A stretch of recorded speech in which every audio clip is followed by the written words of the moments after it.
Kolisi is back and ready to lead the Springboks after missing the first 3 games with a neck spasm and then an Achilles niggle. Up front, it's a fresh trio. Boan Venter, Manus van der Merwe and Neetling Forshire all get their first taste of Test rugby. A new look front row, a proven leader, a crowd ready to roar. The Boks are braced for a bruising battle with Georgia. Look, we would have loved to play him in Quebec. That's his hometown, and it was really tempting to push him 1 week early.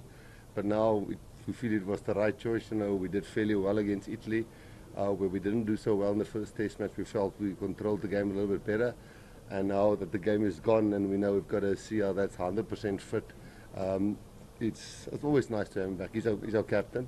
After last weekend's clash in Quebec, the talk hasn't stopped. Coach Rassie Erasmus is under the spotlight, not for the result, but for how the Boks are playing. His bold tactical changes have split opinion, to be honest. Some call it a necessary evolution, while others say it is a step too far from the Bok identity. One thing is clear, the debate is as fierce as the rugby. Rugby belongs to nobody.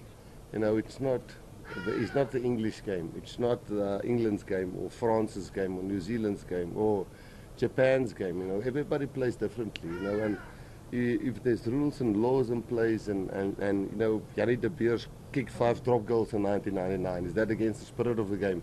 The French ran the ball from everywhere, is that against the spirit of the game?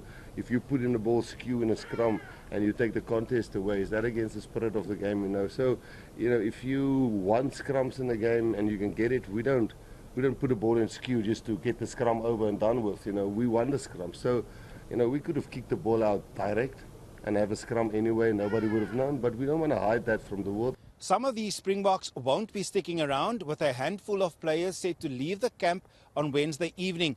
But for those staying behind, there's no time to switch off.